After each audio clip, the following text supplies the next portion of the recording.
भाई की एक छोटी मोटी दुकान थी।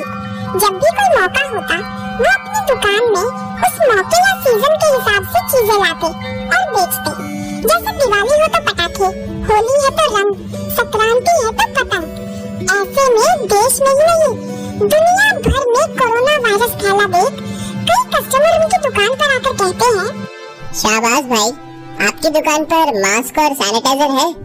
नहीं भाई, कमाल है, आप तो हर सीजन के हिसाब से चीजें बेचते हैं, फिर कोरोना के सीजन की चीजें क्यों नहीं है? आपको मास्क और सैनिटाइजर रखना चाहिए। आप सही कह रहे हो। कल मैं शहर जाऊंगा, ले आऊंगा। मगर दूसरे दिन शहर से शहबाज खाली हाथ लौटता है। उसकी समझ में नहीं आता कि वो क्या करे। वो सोचता है कि कस्टमर अगर खाली हाथ लौटे तो दोबारा जल्दी उसकी दुकान पर नहीं आएंगे। क्या करूं? और वो अपने असिस्टेंट से कहता है, अरे कल्लू, हमारी दुकान तो सीजनल दुकान के तौर पे जानी जाती है। आजकल ये कोरोना का सीजन ही चल रहा है, समझो। अगर इसकी चीजें नहीं मिली तो हमारा बहुत नुकसान हो जाएगा। पर मार्केट में चीजें है ही नहीं, तो आप कहां से लाएंगे? अरे इतिहास गवाह है, जब जब चीजों की जरूरत पड़ी है ना मिलने पर पैदा की गई है। हम भी सैनिटाइजर, मास्क, यहाँ तक कि कोरोना की दवा भी बनाएंगे। पर कोरोना की दवा तो अभी तक बनी नहीं है। वही तो कह रहा हूँ, हम बनाएंगे। जरूरत इंसान को अंधा कर देती है, हमें उसी अंधेपन का फायदा उठाना है। एक काम करो, तुम्हारे घर में जितने भी फटे पुराने कपड़े, चीथड़े, कतरने पड़ी है ना, सब ले आओ। मैं भी अपने घर से ले आता हूँ। क्यों शाबाश भाई? उन्हीं पुराने कतरनों को काट काट के हम उसके मास्क बनाएंगे। और सुनो, हमारे बाथरूम से नहाने और कपड़े धोने के बाद जितना भी साबुन का पानी इकट्ठा होता है वो सारा का सारा छोटी छोटी बोतलों में भर लो। उसे ही हम सैनिटाइजर के नाम पर बेच देंगे। छी, गंदा पानी इकट्ठा करने की क्या जरूरत है? अगर ऐसा ही है तो धोने के पाउडर का ही घोल बना लो। बेवकूफ, उसकी महक से लोगों को पता चल जाएगा, गंदे पानी का किसी को पता नहीं चलेगा। और सुन, अक्सर हमारे घरों में हमारे बीवी बच्चों की तबीयत खराब होती है तो हम दवा ले आते हैं। वो 2 खुराक खाते हैं, फिर सारी दवाएं पड़ी पड़ी एक्सपायर हो जाती हैं। हाँ, मेरे घर में तो ऐसी बहुत सी दवाएं, टैबलेट पड़ी है। रोज बीवी से झगड़ा होता है तो वो सारी दवाएं, टैबलेट लेकर एक दूसरे में मिक्स करके पानी में घोल दो। उसे ही हम कोरोना वायरस की दवा के नाम पर बेच देंगे। कोरोना वायरस की दवा तो अभी तक बनी नहीं है, वैसे भी हर कोई इसे ट्राई करने के लिए खरीद लेगा। अलग अलग कपड़े के चीथड़े से बने मास्क हम पब्लिक को उसकी ड्रेस की मैचिंग के हिसाब से बेच देंगे। आजकल लोग बीमारी में भी फैशन करना नहीं भूलते। और सैनिटाइजर तो वैसे भी लोग हाथ में रगड़ कर भूल जाते हैं। उन्हें क्या पता बाथरूम से नहाए और कपड़े धोए पानी की बोतल है। चलो सारा माल रेडी करो। ये गलत बात है शाबाश भाई। एक दोस्त होने के नाते मैं तुम्हें। अबे चुप, तो यहाँ दोस्त नहीं मेरा नौकर है। जो कहता हूँ कर, वरना नौकरी से निकल। लेकिन कुछ नहीं, बड़ा वही बनता है जो मौके का फायदा उठाता है, वरना इंसान गरीबी में ही चप्पलें घिसता मर जाता है। समझा? चल सारा माल रेडी कर। दूसरे ही दिन शहबाज की दुकान पर कोरोना वायरस की दवा ही नहीं, मास्क और सैनिटाइजर की भरमार थी। जरूरतमंद सारे लोग आकर शहबाज भाई से माल खरीद रहे थे।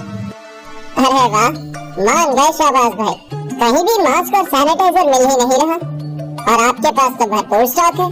क्या करें जनाब, उस दिन आप कह गए थे ना, आप लोगों के लिए बड़ी मेहनत से शहर दर शहर घूम ढूंढ कर लाया हूँ।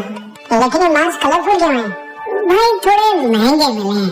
अगर एक ही कलर के लिए आता तो बहुत ही सस्ते पड़ते, पर अलग अलग कलर के इसलिए लाया हूँ कि अपने भाइयों को तो चल जाता है, भाभी और बहनों के फैशन का भी तो ख्याल रखना पड़ता है, ड्रेस के साथ मैचिंग। लाओ भाई, जल्दी से सैनिटाइजर दे दो। इतनी न्यूज आ रही है कि हाथ मत मिलाओ, दूर से नमस्ते करो, फिर भी लोग आकर हाथ में हाथ घुसा ही देते।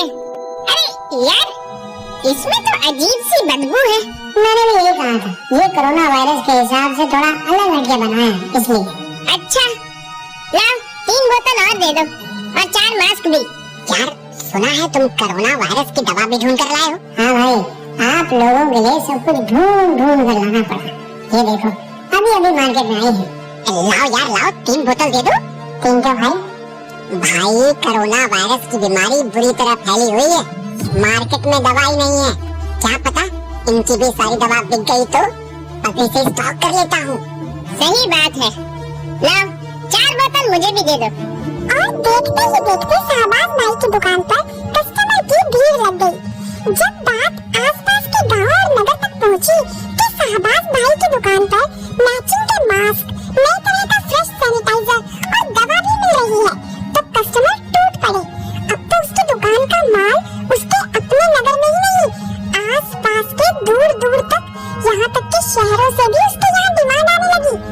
कल्लू अब भी उसे समझने से नहीं चूका था। वाह, दिन भर में आजकल पूरी तिजोरी भर जाती है। शाबाश भाई, लेकिन यार अच्छा नहीं कर रहे। क्यों, क्या हुआ? लोग माल ले जा रहे हैं, इस्तेमाल कर रहे हैं, तुझे प्रॉब्लम क्या है? हाजी सुनते हो, शहर से आपके भाई का फोन आया था। माँ की तबीयत बुरी तरह खराब है, डॉक्टरों ने भी जवाब दे दिया है, आपको याद कर रही है, जल्दी चलिए। अरे ऐसे कैसे खराब हो गई? क्या हुआ? पता नहीं। कल्लू, तो टाइम से दुकान बंद करके आ जाना, मैं चलता हूँ। क्या हुआ माँ को? माँ ठीक तो है ना? अभी कुछ कहा नहीं जा सकता, कोरोना वायरस का केस है, 14 दिनों तक आइसोलेशन में रखना होगा। 14 दिन? हाँ, कोरोना वायरस के मरीजों को 14 दिनों तक आइसोलेशन में रखा जाता है। लेकिन माँ को कोरोना वायरस कैसे हो गया? क्या आपने ख्याल नहीं रखा भाईजान? पूरा ख्याल रखा था भाई। कैसे ख्याल रखा था? अरे कोरोना वायरस से बचने के लिए पूरे दिन कम से कम हाथ तो धोते रहना चाहिए था ना? अरे भाई पर गुस्सा क्यों हो रहा है?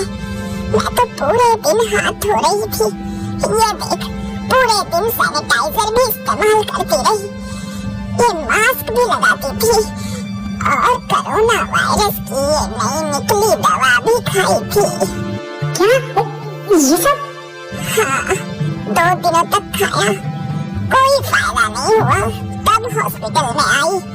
देखिए, अगर एक दिन आने में और लेट हो जाता तो इनका बचना मुश्किल था। अभी ये सीरियस केस ही है और हो सकता है कि नहीं डॉक्टर साहब, ऐसा मत करो, कैसे भी करके मेरी माँ को बचा लो डॉक्टर साहब। मैं पूरी कोशिश कर रहा हूँ, पता नहीं कौन वो लोग हैं जो अपनी तिजोरी भरने के लिए ऐसी चीजें बनाकर मार्केट में बेचते हैं, मौके का फायदा उठाने के चक्कर में आम भोली भाली जनता की जान से खिलवाड़ करते हैं। तुम सही कह रहे थे मेरे दोस्त, आज एक बात मेरी समझ में आ गई है, जो इंसान मौके का फायदा उठाता है वही अमीर बनता है, पर जो मौके का गलत फायदा उठाता है उसे अंत में पछतावे के अलावा कुछ नहीं मिलता।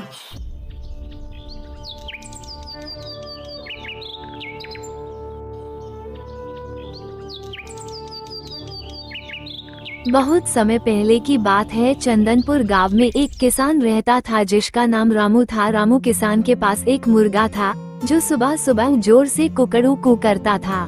एक दिन रामू ने सोचा, अगर मुर्गा मेरे खेत में काम करता तो मुझे काम करने में आसानी होती। रामू ने मुर्गे से कहा, क्या तुम मेरे खेत में काम करोगे? मुर्गा मुस्कुराया और बोला, अगर तुम मुझे फसल का एक हिस्सा दोगे तो मैं तुम्हारी मदद करूँगा। रामू ने मुर्गे की बात मानी और उसे खेत में काम करने के लिए छोड़ दिया। मुर्गा खेत में घूमता और कीड़े मकोड़े खाता, जिससे रामू की फसलें बर्बाद नहीं होती थीं। धीरे धीरे रामू का खेत बहुत अच्छा होने लगा। रामू ने मुर्गे का धन्यवाद किया और कहा, मेहनत तो सभी करते हैं, लेकिन अगर कोई हमारी मदद करे तो काम आसान हो जाता है। सीख, कभी कभी छोटी मदद से बड़े काम हो जाते हैं।